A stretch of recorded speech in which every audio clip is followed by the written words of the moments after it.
right by where you order. Ardor. What kind of accent Am I is that? turning into... What, is that a Philly accent? What accent? Oh, yeah. I don't think so. No idea. I would like to ardor a bagel. No, I think it's like Irish or something. I have no idea. Oh, yeah. Ardor them. Maybe it was those Irish dry stouts I drank last night. You were drinking Irish dry stouts last night. That's true. Hey, everyone. Welcome to A-Grade, the podcast where a college professor and a middle school teacher taste, review, and grade America's best coffee roasters, craft breweries, and more. We have new episodes every Monday morning at 7 a.m., and you can check out our bonus content on patreon.com/agradepodcast for behind-the-scenes photos, videos, and full scorecards of every place we visit. Again, that's patreon.com/agradepodcast. There should be a link in the description as well. My name is Joe, and I am joined, as always, of course, by... Hi, everybody. I'm Jackie. And we are back, or still, I guess, for us, in Philly this week, and continuing... I guess our experience going to all sorts of different places. We kind of started out a few weeks ago with Monk's Cafe, and that was an interesting experience. And since then, we've been to some coffee roasters, some craft breweries, and this morning we were back at another coffee roaster, and that was which one? Ultimo Coffee Roasters. Yes. Ultimo Coffee Roasters.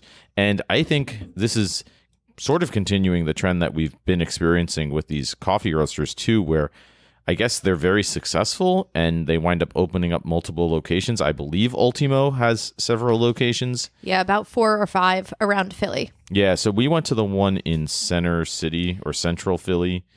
Near Rittenhouse Square. Yeah, like right off Rittenhouse Square. So that was the location we went to. And as we've been saying with all of these places that have multiple locations, I guess it is important to note that our review of that place and our grade of that place, it's based on what we do expect for a coffee roaster, but we never know what we're going to get because it's hard to find the actual original location sometimes by going to the websites or looking up on Google Maps or whatever and trying to piece together by pictures. Okay, is there a roasting machine there? I think I kind of see one. I can't quite tell. So that can lead to a very different vibe in some ways, but ultimately, hey, there's lots of ways to have experiences at lots of different places. So I guess you'll see how ours went here at this particular spot. Right. And I think one of the goals of a coffee roaster or any small business is that as you grow, you keep that community feel, that character, that passion, no matter where your locations are.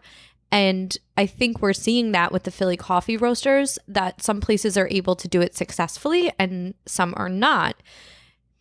Again, could just be the day that we come in or the location that we're at, but that has been our experience so far.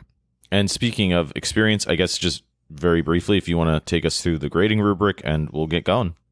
Love it. So our first category is atmosphere and ambiance. From there, we'll go into service. Then we will go into coffee. And finally, we will go into food. Then from there, we will take a tally of all of our different categories, and each of us will come up with a final grade that we would give the coffee roaster. And from there, we will either agree or disagree and debate to figure out what the overall podcast grade is for each coffee roaster or brewery that we go to.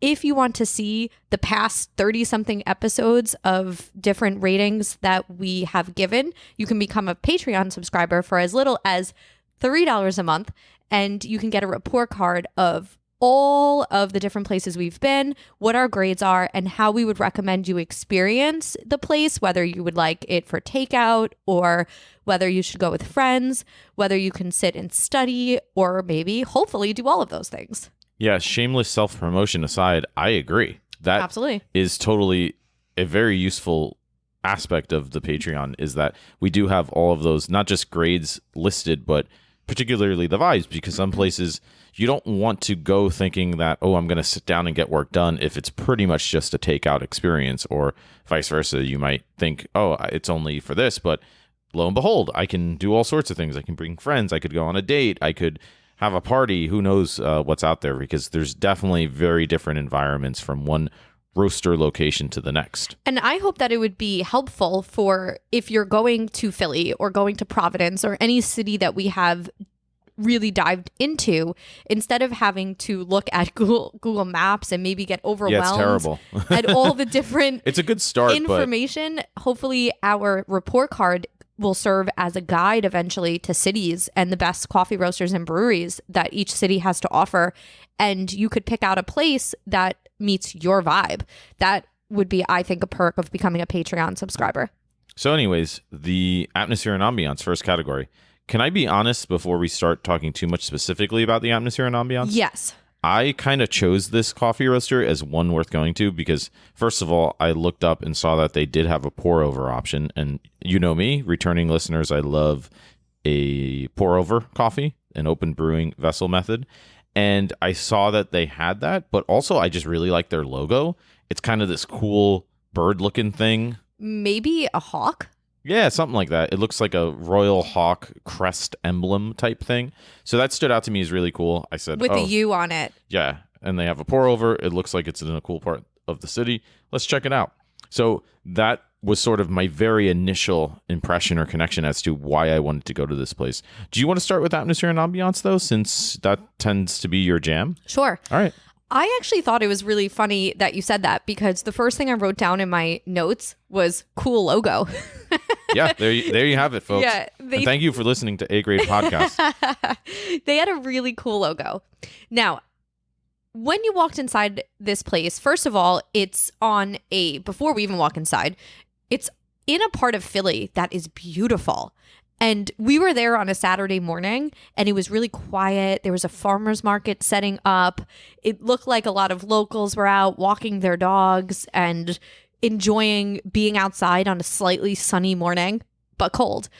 And that part of Philly really was peaceful and quiet and nice. So I had a little bit of high expectations for the coffee roaster because I liked where we were so much and the neighborhood so much. When we walked in, the first thing you notice is that the coffee roaster is a little bit small.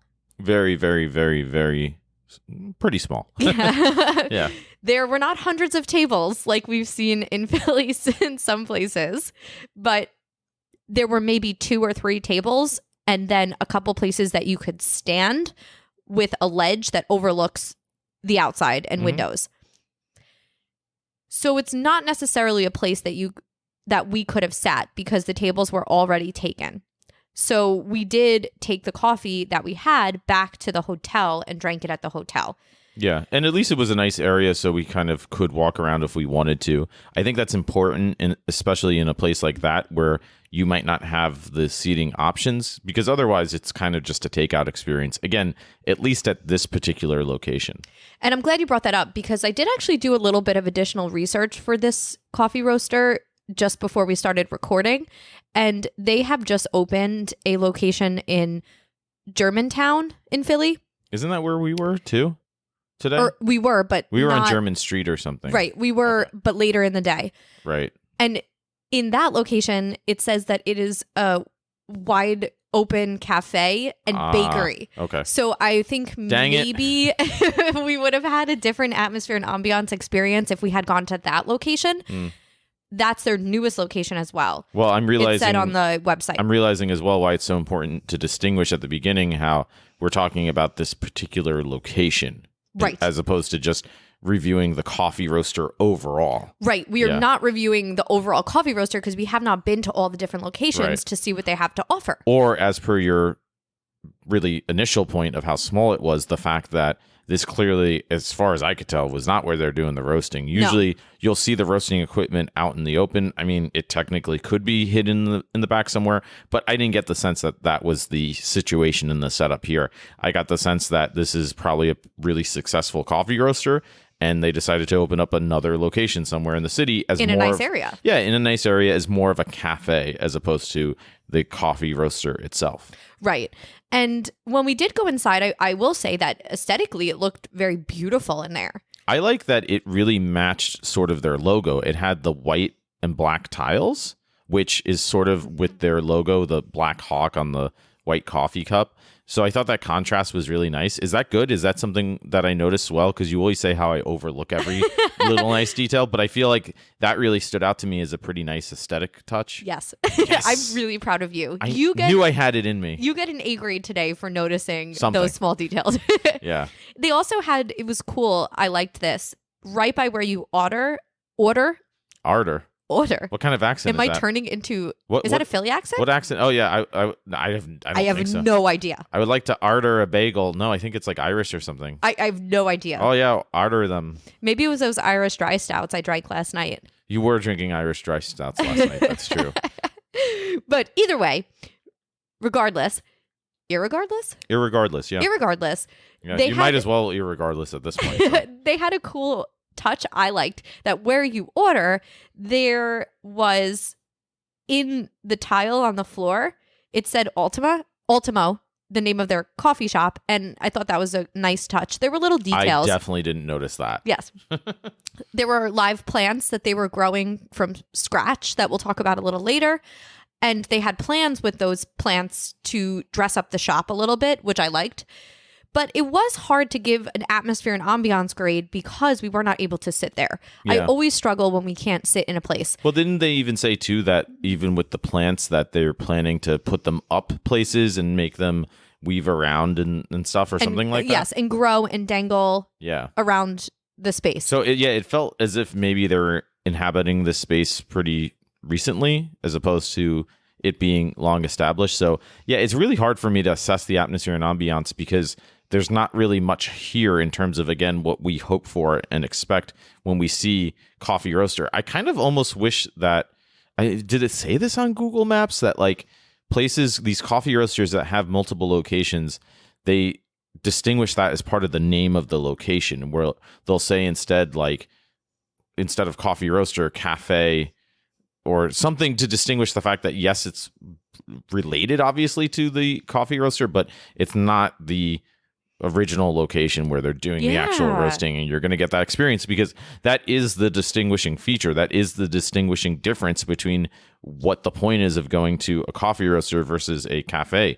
Listen to any of our episodes. You'll notice as we describe it, you'll say, oh yeah, that's not what a cafe is normally like when we talk about those places where oftentimes, and you do get this as well at places where they are doing the roasting, but more so than not, that's where we go for that experience where we get to see the process and meet the people, and it's much more engaging along those lines. So yeah, it's hard to really assess atmosphere and ambiance in this sense for these reasons. But go ahead. I have a bias towards coffee shops and coffee roasters, that you can sit and enjoy your coffee and sit for a while and study or read or chat or relax. I don't like the takeout feel as much as I like the sit down feel. So that's just a bias for me. If you're looking for a takeout coffee, you might have a different view as far as atmosphere and ambiance. But unfortunately for me, a smaller space with not a lot of tables is not going to get in that high echelon of grading as it would if there was a big place to sit and roasting equipment and that vibe. Yeah. And that leads us, of course, to this week's rendition of Bathroom Corner, Cue the Toilets. And, well, usually I start with Bathroom Corner, but I feel like this morning was a long time ago because we've done a lot of Phillying today. And you're looking at me as if to say, what was going on with the bathroom? I don't remember. And I'm trying to remember from the bathroom. This might be the first Bathroom Corner where I'm kind of blanking. And we say that sometimes that bathrooms stand out to us because they have crazy wall art or something, or they have a bunch of bells and whistles or stories of their history and philosophy. Nothing comes to mind when I think of this bathroom. I just think of, again, more tiles and the bathroom. Maybe there was something there that I'm just kind of blanking on. But yeah, this is a very mundane Bathroom Corner this week, I think, because nothing really comes to mind. Did you take any pictures? I always take bathroom pictures, and for some reason, I'm looking on my phone right now, and I do not have any. Did we use the bathroom? I did. I don't think you did. I did not use the bathroom. And you said to me when we left, it was not necessary for me to use it. Yeah, because I think I remember thinking it was that bland, maybe? It was just a bathroom. Like it was just a bathroom. Like there was nothing good or bad about it. It had all of what you would expect in a bathroom, and that was it. You mean it didn't have ghost children? No, not like a victory, which was probably last week's episode or yes. previous episode. Yeah, I didn't see any ghost children in that bathroom. Or men that are not washing their hands in plaid shirts. Did I have a plaid shirt? No. I did wash my hands You for did. sure. Yes. But yeah, nothing comes to mind. So I don't know how that adds to the atmosphere and ambiance for this place. I think that's a knock on the bathroom.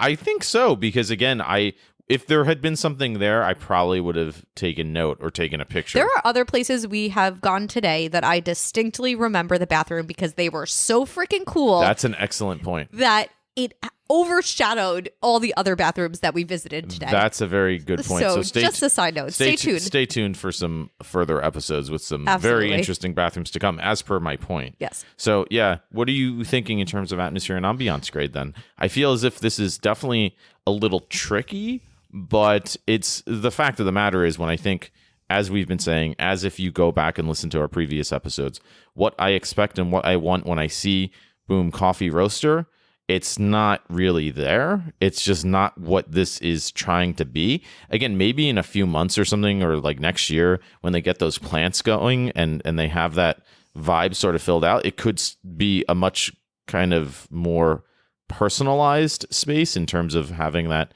cool identity. But yeah, there were some nice touches, but again, it still just wasn't the depth that I kind of really hope for and look for when we've gone to some of these A-grade places. Again, go back and listen to something like a Southdown or a Fundati Coffee, Trax Coffee, even Bean and Bean, even sort of. There's a lot of places. Mongo's Coffee Roaster. There's a lot of these places with very different attempts at what they're doing, and they stand out, therefore, in very unique ways. So there's definitely some of that going on here, but I don't know if it really reaches the level of what, again, I keep saying I kind of hope for and expect for.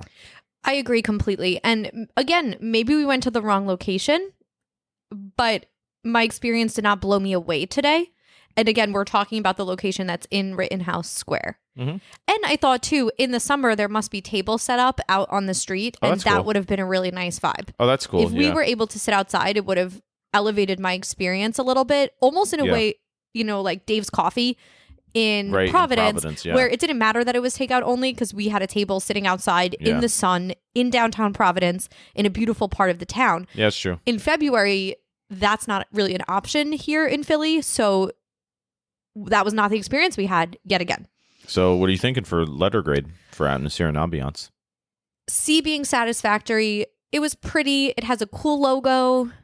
I'm going to go C-, a little bit below satisfactory. That's exactly what I was thinking. Really? Yeah, I was thinking the same thing because I don't think there's anything negative per se, but when we do consider what we're looking for, once more, not thinking of it as even just a cafe location, but as a coffee roaster, yeah, I think it maybe just needs more time or something. Again, it's well, I don't want to talk too much about the service and the coffee just yet, but that's it for now. C- for atmosphere and ambiance. It's interesting that we agree because I feel as if there's one category we usually disagree on the most, it's usually this first one, atmosphere and ambiance. So I'm very curious how that affects moving forward what we think. So that leads us to service, which... Your turn. I feel like you're going to have a lot more to say about the service than me because, like I said, I was delirious as heck this morning. We did a lot of work last night podcasting, and it was whatever. We were up early, up late, and anyways, we wound up at this coffee roaster still fairly early, and I remember trying to sort of talk to the barista, but there wasn't really much engagement initially. And it was just kind of like, what do you want? And I asked a couple of questions. But again, I feel as if we were getting really good at sort of sensing where those opportunities are to have those further conversations. And I didn't really feel engaged at all in terms of asking about the beans, the process, anything along those lines. It definitely felt sort of like, what do you want? Tell us, and we'll move on. And so I didn't get to really ask about the pour over options. I think there were two, which we'll talk about with the coffee, the actual coffee. But yeah, that was pretty much my experience with the service. But I know that you were actually, when I came back from the bathroom, were talking pretty intently with the other barista. So what did you think in terms of service? I agree with you completely. The first experience we had with the service, was that same experience where we feel the vibe and we're not super comfortable asking questions. Yeah, it was just like, what do you want? Get it? Be gone. That's it. However, while we were waiting for the coffee to be made, and specifically your pour over, there was a second girl working that was making the drinks. And I was talking about the plants that they had there in the shop. And this was the most engagement we got from service because she seemed to be really interested in the plants, maybe even taking care of them. And she told me a lot of cool things, what each plant was, how they're growing some plants in water from broken and dead plants so that they can rebuild the plants without having to buy anything new. Yeah, it was pretty interesting. I did catch some of that, yeah. And she was talking about how in Philly they have some unique groups where you can get different pieces of people's plant to pot yourself and grow in order to save money and to keep the plants that are alive functioning and living in lots of different houses. And I thought that was really cool. I got a little more personal touch with them, but that conversation was not about the coffee. It was about some other stuff. But she was actually engaging. I felt like she wanted to talk to me. I wasn't being a bother. And I liked that. I think maybe we could have even pushed talking about the coffee a little bit more with her because she was a little more open. But it really just didn't happen. There wasn't an opportunity for that. And I think the plant conversation was kind of the saving grace for service, which didn't bump it into a much lower range for me. I would 100% agree with that. Yeah, it's sort of, again, it does speak to the fact that maybe on different days, different times, you might get more engagement. We always say it's just what we're experiencing at this particular moment. So you never know. You do have to take that with a relative grain of salt. But yeah, that was pretty much everything in terms of the service experience. So I guess I have to give a letter grade, don't I, for service. I guess I'm going to go, and I do have to default to my expectation of what is satisfactory. Normally, I would want to have a little bit more conversation, and I just didn't get that. But the coffee all came out pretty promptly. It wasn't as if there were any delays or crazy mistakes or really, I don't know, rudeness. It was just a lack of engagement more so than anything. So for me and my experience, and I feel like yours is probably higher, and it probably should be, and that's fine. I'm going to go C- for service. I felt like it just wasn't anything that stood out to me. It was fine. I got what I ordered. I got what I wanted. But what I really hope for and expect in terms of those conversations maybe and those passions about even watching people make the coffee, it just honestly wasn't there for me. It's been a little disappointing. Yeah, Philly has been kind of underwhelming in the coffee roasting department, if I'm honest. We haven't quite found that roaster in Philly yet where I love the atmosphere, I love the coffee, I love the service, I love everything. And at the end, when we're done with reviewing all the coffee roasters we're going to review, we'll do a little recap and pick out our favorites for coffee and do a little recommendations based on all that. Yeah, definitely. But for now, it's been at this point, it's been slightly disappointing. And I would only give my service grade a C+, slightly above average, because I was able to have that conversation about the plants and get a little more personal information from the coffee baristas. I think that's fair. And this is something that, as we always say, we don't talk about our grades before the podcast, but we did touch upon it a little bit, just this sort of experience that we're having overall, and sort of wondering, wait, is this just kind of a city vibe versus if we go to a coffee roaster in the suburbs or out in the country or something? But then we remembered before we started the podcast, and why we came up with the podcast on our road trip last summer, was we were going to coffee roasters in all sorts of cities, and a couple stood out to us, like King's Peak Coffee Roaster, which is in Salt Lake City. Definitely in the middle of the city in Salt Lake City, where a lot of these other coffee roasters that we've been going to are. And there were people there, baristas, owners, and they were plenty interested in Mac Daddy having these conversations. Mac Daddy, which is in Yakima, which the barista straight up told us, "What are you doing here? This place is kind of scary." That was really engaging and really sort of a very comforting environment, given the fact that even she was saying that it's a little dicey sometimes outside. So Dawson and Taylor in Boise. That's another good one. These are really good examples. Yeah. We have found it where in a city you were getting that A-grade service experience. And the same thing with breweries, Whistlepunk and Spokane. Yeah. We've had some experiences in breweries and coffee roasters in cities where you're not getting that quick in and out experience that we've kind of seen here in Philly. Which, again, may be more of a trend typically with cities, but like we said, it's definitely possible because we definitely have experienced it, and even at places where there are multiple locations. So that's something to consider as well. But anyways, that leads us to the coffee category, which I guess it's your turn to go for coffee. Absolutely. What do you got? So I got a latte. It was You're kind of like a honey latte. Honey latte? And I got it with oat milk. And unfortunately, all I have to really say about the latte was that it was extremely milky. It almost tasted like a milkshake to the point where I didn't taste the coffee, and it was too much for me to even finish. It was too milky. Interesting, because I thought when I tried your latte that it was pretty good. Like, it tasted like a latte with, I think I described it as an oat milk honey latte. You specifically asked me, is that oat milk? Probably because subconsciously all you could taste was it was the definitely milk. It was definitely milkshakey. It was definitely on the milkier side for sure. Like, I usually you can taste the espresso a little bit more clearly in my experience. And I had a latte later in the day, right after kind of, that I was like, yeah, this is how it's done. It kind of reminded me that this one was too milky. I was grateful that they had honey.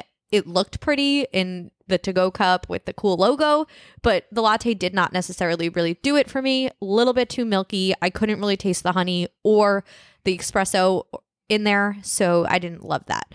Yeah, and I think I got the Kenyan pour-over bean, which I think there were only two, maybe, or maybe there were three. I don't even remember because, again, I didn't have this conversation about the different types of beans that were available for pour-over. So I went with the Kenyan one, I believe, which typically I've had a lot of different beans for pour-over coffees, pour-over style coffee, and Kenyan's typically a pretty good one in my experience. I thought it was pretty good. I liked it. It didn't blow me away like some other pour-overs that I've had, but what did you think of it? It's so funny because we were here not that long ago.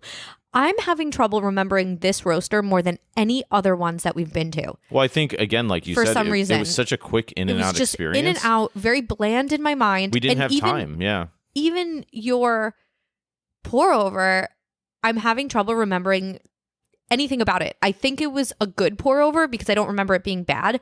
I don't remember it blowing me away. I remember it being like, oh yeah, okay, this is good. I liked it better than my latte. Thing. Yeah, same thing. It's maybe sort of a B-range pour over. I agree 100%. There wasn't anything that really stood out to me in my mind thinking back, because oftentimes we'll say like, oh yeah, you get notes of this or that. Was that the one that was supposed to have notes of pomegranate? Yes. Yeah, that was it. And it definitely like embodied. It did a little bit on the finish. It embodied the vibe of what they were saying for sure. So I think it was definitely like, I remember it being a good pour over. But part of we always say this, the experience, and coffee people and beer people will tell you this, experience counts, or the atmosphere and ambiance and the engagement counts with your experience of the product itself, the environment that you're in and the vibe that's around you. So kind of taking it back through the cold as it gets a little chilled to your hotel lobby to have it is maybe not the same. But again, I think it was definitely a good pour over. I think they definitely have good beans for sure. I would really want to go back to one of their other locations, maybe one of their bigger locations for those reasons. But I think I know my overall coffee grade, maybe. What do you think? I'm going to land because I didn't love the latte, but I liked the pour over. Thinking about it in comparison to some of the other places that we've been coffee-wise, I'm going to land on a B-. Man, that's exactly what I was thinking. Was it really? Yeah. We have been more spot on in Philly than we have anywhere else. I don't like it. I don't like it one bit. It's disgusting, as I always say. But I think it's pretty accurate. And once more, if we were to go to another location, I think it might be higher, honestly. That's my instinct, my inclination. Yeah. But here on this day, our experience, that's how it stood out to me. Our grades, no, they're not the same. Oh, good. Because then what's the point? Then what? Yeah, let's just wrap it up now. So food. Oh, and the food category. So they did have pastries, and Jackie's going to go over to the fridge and get the pastries because she usually doesn't eat them before the episode because she just doesn't like to, I guess, overload in the morning or whatever. I don't I know. just found that old cold ham and cheese croissant Don't do that. from last week or 2 Throw weeks that ago. out the window. So anyways, they definitely had some good pastry options. Again, I didn't really ask too much about it. I think I asked about the Danishes, and I don't know, the engagement was so lackluster, the service engagement. I didn't really want to press on the pastry options, but I wound up going with a slice of banana bread and which is my favorite. I think an almond. What was it? I keep calling it almond. It was an oat something tart pastry thing, like a little kind of Flat, very flat. Yeah, flat. I don't know whatever that's called. I'm sure there's a menu or something with it named. But yeah, I thought they were pretty good. I actually thought they were really good. I would have liked to have tried maybe some of the other stuff like the croissants, the Danishes, but I thought these were pretty good choices. Oh, Jackie's breaking into it. I also think it does, again, take away a little bit from the experience that we had to take it in a paper bag and bring it back to the hotel. That's true. That's a good point. I like eating it on a plate in the place. All right, here we go.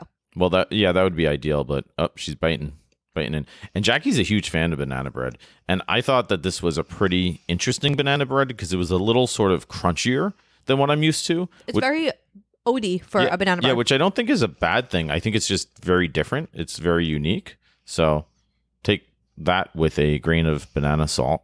Ew, banana salt. I don't know about that. So I like it. I like it, but I don't love it. Mm-hmm. Really? I liked it. I thought it was pretty good. I think it's... Honestly, I would probably grade it in between a B and a B+. I think that's fair. Because it's a little bit too bready. I like when they're a little softer. Yeah, me too. This is dense.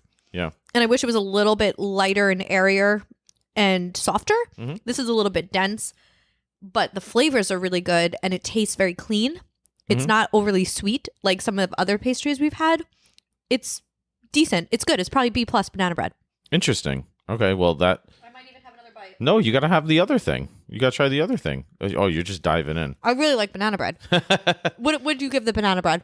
I was thinking the same range. I was thinking like it's definitely good quality stuff, maybe B+, but I'm not blown away by it. I don't know if it's because of banana bread itself or this particular one, but it's just sort of what stood out to me overall. Okay. And now this other thing. Yeah, I keep calling it almond. It's an oat something. Oh, that's good. Yeah, it's really good. Really good. That I really liked.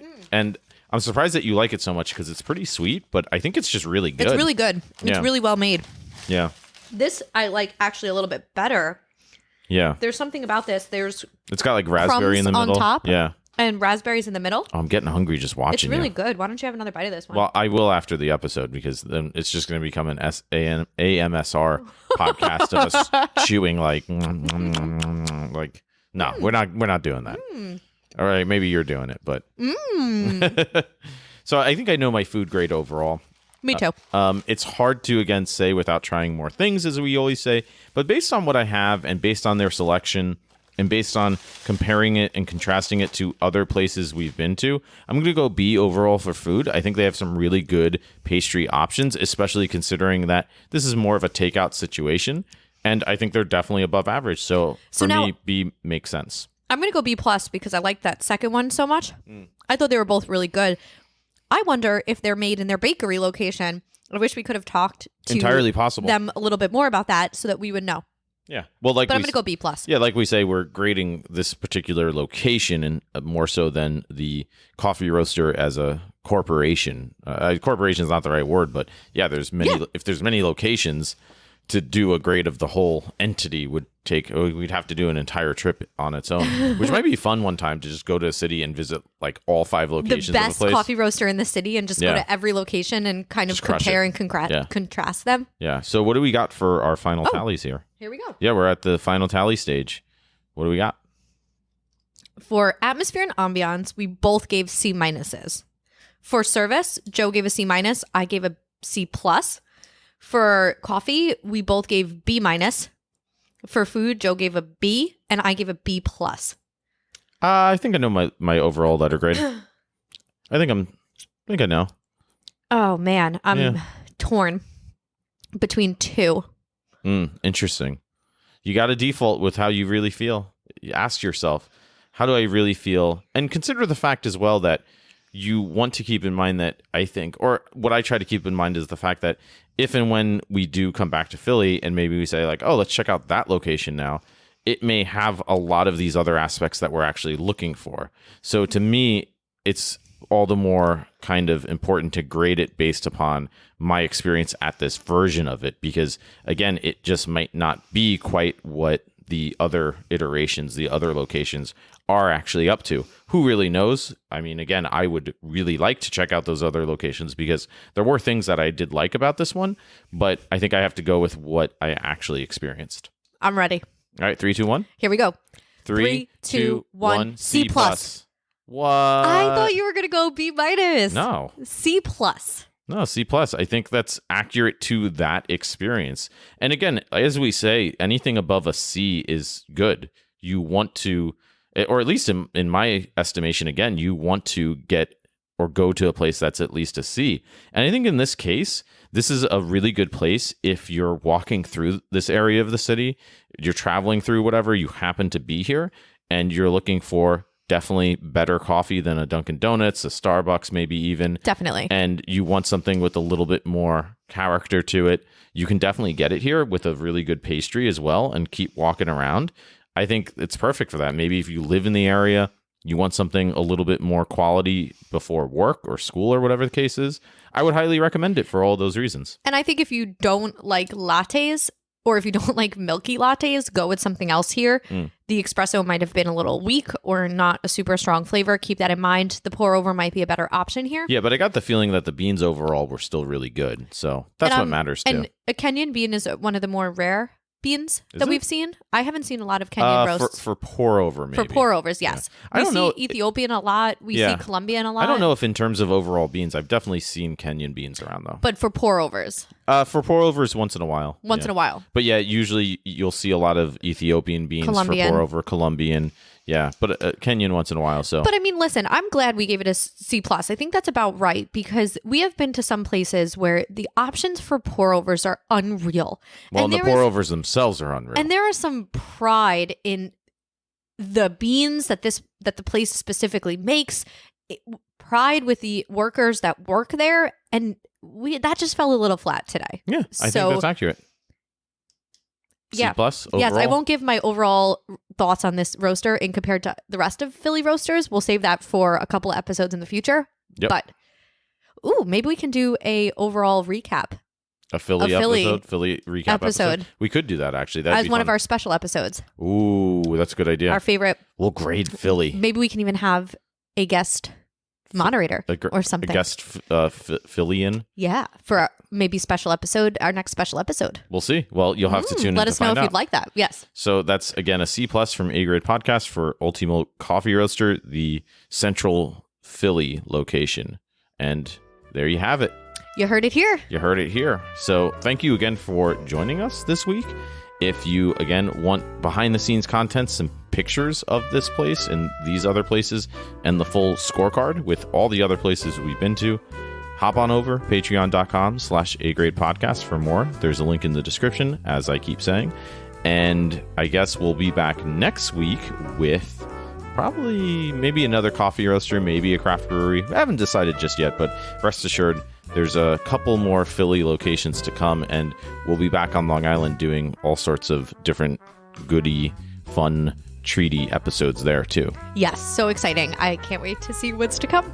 Yeah, so thank you again for listening. Thank you for enjoying some Philly coffee with us, and hopefully we have some more really interesting experiences to come. We have one more that we visited so far that we're going to do an episode on, so very curious to get your thoughts on that one. Yes. And I think you'll want to tune in for that one as well. So that's coming up, if not next week, probably the following one. I did not forget a lot of that one. Yep. So until next time, stay safe out there, be well, drink well, and hope to see you then. Bye. Bye-bye.